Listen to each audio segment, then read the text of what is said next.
मैं प्रोफेसर नीलम राठी हूँ, अदिति महाविद्यालय की एक्टिंग प्रिंसिपल।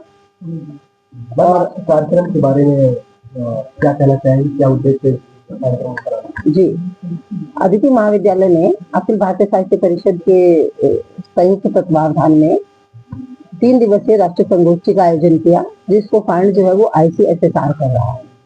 हमारा विषय है भारत विभाजन की साहित्यिक अभिव्यक्ति। कल हमारी छात्राओं ने नाटक का मंचन भी किया, जो आप लोगों के द्वारा प्रकाशित भी हुआ। बहुत भाव विभोर कर देने वाली प्रस्तुति थी। एक्चुअली विभाजन का जो दंश था वो भारत में 1947 में भोगा।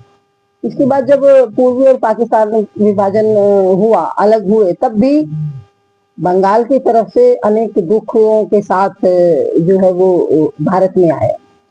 भारत विभाजन केवल एक विभाजन मात्र उसी समय का नहीं था, हमारी संस्कृतियों का विभाजन था, हमारी एक भूमि का विभाजन था, हमारे लोगों का विभाजन था। देश के लोग रातों रात शरणार्थी हो गए थे। इतनी बड़े दुख की बात थी। और हम इस गोष्ठी में देश भर के विभिन्न राज्यों के साहित्यकारों को हमने बुलाया है।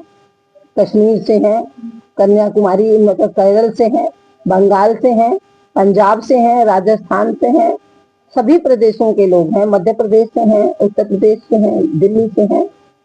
तो सभी प्रदेशों के साहित्यकार आज जैसा कि आप देख रहे हैं यहाँ इकट्ठा हैं।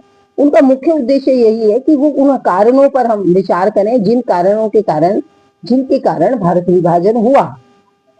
जो कुछ लोगों के निजी स्वार्थ के कारण भारत समाज बटा, लेकिन उन कारणों को खोजने के बाद, चिंतन मनन के बाद, आज हम युवा पीढ़ी को ये संदेश भी देना चाहते हैं कि हम ऐसे कोई व्यवस्था बनाएं, अपना ऐसा समाज बनाएं जो अविभाजित हो, जिनके मन भी एक हो, और भारत जो है आगे इस तरह के विभाजन की प्रक्रिया से ना गुजरना पड़े। हमारा मुख्य उद्देश्य भी इस आयोजन का यही है, क्योंकि विभाजन साहित्य साक्ष्य है, स्मरण है, नैतिक चेतना का एक ऐतिहासिक और महत्वपूर्ण दस्तावेज साहित्य के माध्यम से हमें पढ़ने को, सुनने को और समझने को मिलता है।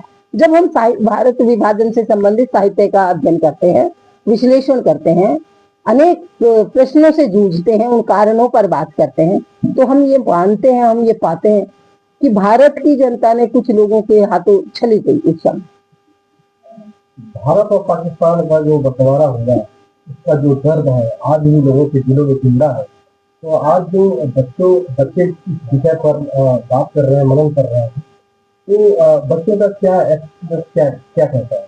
कल जैसे नाटक की प्रस्तुति हुई तो छात्रों की आंखों में आंसू थे। वो भी इस बात को देख रहे, समझ रहे, क्योंकि हमें अपने अतीत को समझकर रहना चाहिए।